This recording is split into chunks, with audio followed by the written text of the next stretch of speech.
এই কাহিনী কাবা ঘরের প্রথম ছবি তোলা। এই কাহিনী সেই ব্যক্তির যে ছবিটি তুলেছিল 1861 সালে। আসসালামু আলাইকুম, আমার নাম মোহাম্মদ সাদিক, আর এটা হলো আমার কাহিনী। হজে আসার সময় সাদিক দুই বন্ধুকে দেখেছিল।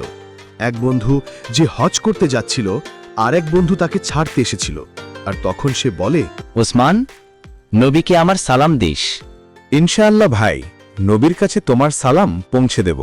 আর পুরো হজের সময় জুড়ে সাদিককে একটা জিনিস পেরেশান করতে থাকে।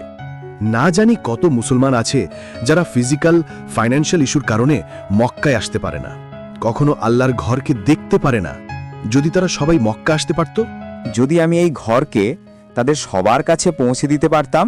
এবং এরপর একদিন সে একটা আইডিয়া পেয়ে গেল।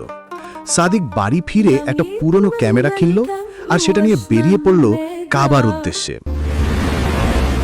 2 মাসের লম্বা সফর শেষে বহু কষ্ট আর চেষ্টার পর সাদিক কাবার প্রথম ছবি তুলতে সক্ষম হয়।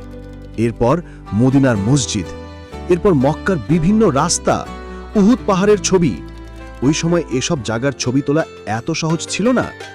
একা একা 10 কেজি ওজনের ক্যামেরা নিয়ে হেঁটে হেঁটে পাহাড়ের উপর ওঠা আর ঘন্টা ধরে চেষ্টা করে একটা ছবি তোলা একটা বিশাল বড় মাইলফলক ছিল।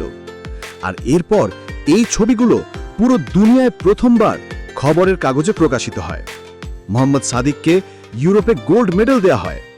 এরপর সাদিকাকে ইন্টারভিউতে বলে, নিজের জীবনকে রশ্মি বানাও, আলো বানাও, যেন পুরো পৃথিবী তোমার আলোতে আলোকিত হতে পারে। ভিডিওটি ভালো লাগলে লাইক এবং সাবস্ক্রাইব করে দিও প্লিজ।